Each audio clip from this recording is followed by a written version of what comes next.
Hello friends, आज हम बात करेंगे सनस्क्रीन के बारे में। सनस्क्रीन आपको कैसी सनस्क्रीन यूज़ करनी चाहिए, सनस्क्रीन से रिलेटेड कुछ कॉमन क्वेश्चन है। तो अब कुछ वीडियो की छोटी सीरीज़ लाएंगे जिसमें मैं कोशिश करूंगा कि आपका कुछ जो कॉमन कन्फ्यूज़न होता है सनस्क्रीन के बारे में या कुछ कॉमन सवाल हैं जो सबके मन में रहते हैं उसका जवाब दे सकूं। अगला क्वेश्चन जो सनस्क्रीन के बारे में काफ़ी कॉमन है और ज़्यादातर लोग पूछते हैं कि आखिर हमें कैसे पता चलेगा कि हम सही सनस्क्रीन यूज़ कर रहे हैं और हमें किस प्रकार का सनस्क्रीन यूज़ करना चाहिए जो हमारे लिए सही हो। तो इसके लिए काफ़ी बातें हैं, लेकिन जो 3 चीज़ें मेन हैं। पहला तो आपका सनस्क्रीन ब्रॉड स्पेक्ट्रम होना चाहिए। ब्रॉड स्पेक्ट्रम मतलब है वो अल्ट्रा वायलेट ए और ultraviolet B both rays के अगेंस्ट आपको प्रोटेक्शन दे। दूसरा जो है आपका सनस्क्रीन वाटर रेजिस्टेंट होना चाहिए। और तीसरा जो है कि आप उसका SPF यानी सन प्रोटेक्टिंग फैक्टर मेनली SPF 15 और SPF 30 के बीच में होना चाहिए।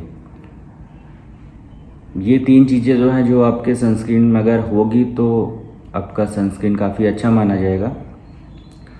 अब कुछ चीज़ें हैं जो और भी होती हैं जो अलग अलग स्किन टाइप पे, एज पे, कलर पे डिपेंड करती हैं। जैसे अगर आपकी स्किन पे पिंपल्स बहुत आते हैं, एक्ने बहुत होते हैं, दाने बहुत निकलते हैं चेहरे पे, तो आपको ऐसा सनस्क्रीन लेना चाहिए जिस पे इन 3 बातों के अलावा यानी broad spectrum, water resistant, SPF 15 या 30 मतलब SPF 15 या 30 के अलावा अगर ये भी लिखा हो कि नॉन कॉमेडोजेनिक, तो ये ऐसे लोगों के लिए ज़्यादा उपयोगी है जिनके चेहरे पे बार बार कोई भी प्रोडक्ट या क्रीम या कुछ लोशन लगाने पे जल्दी दाने निकल आते हैं, पिंपल्स हो जाते हैं, तो उनके लिए ये प्रोडक्ट सही माना जाएगा। तो उनको देखना है नॉन कॉमेडोजेनिक।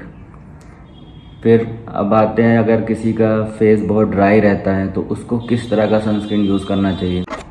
अगर आपका फेस बहुत ही ड्राई रहता है तो आपको नॉर्मली क्रीम या लोशन के फॉर्म में अवेलेबल सनस्क्रीन यूज़ करना चाहिए।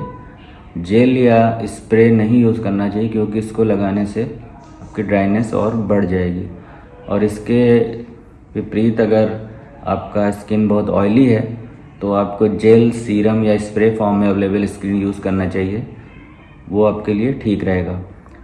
अब ये होता है कि वाटर रेजिस्टेंट सनस्क्रीन का क्या फ़ायदा है। वाटर रेजिस्टेंट सनस्क्रीन से ये होता है कि वो कम से कम 3 से 4 घंटे तक आपके बॉडी पे रहता है, मतलब एकदम से स्वेट के साथ, वाटर के साथ एकदम से वॉश ऑफ नहीं होता है।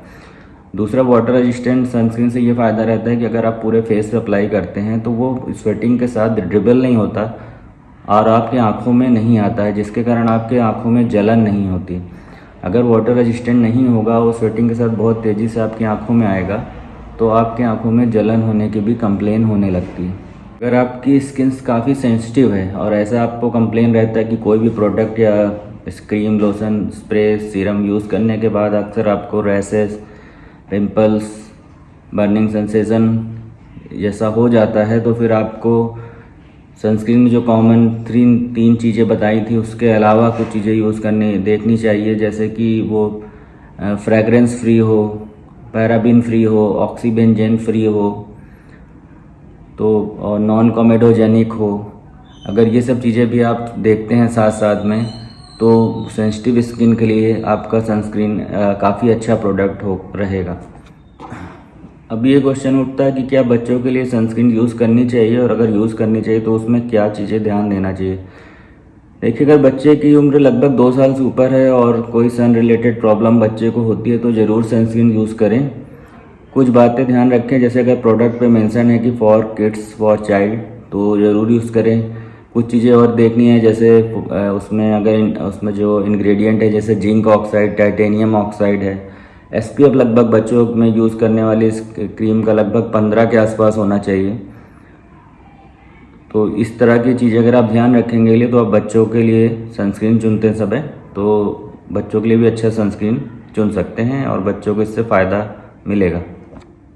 कुछ लोगों की ये कंप्लेन होती है कि जब भी वो सनस्क्रीन लगाते हैं तो उनको जलन होने लगती है, तो उनके लिए फिर जो सबसे अच्छी चीज़ है कि उनको फिजिकल सनस्क्रीन यूज़ करनी चाहिए, जिसमें मेनली जो बच्चों के लिए होती है जिसमें जिंक ऑक्साइड या टाइटेनियम ऑक्साइड होता है।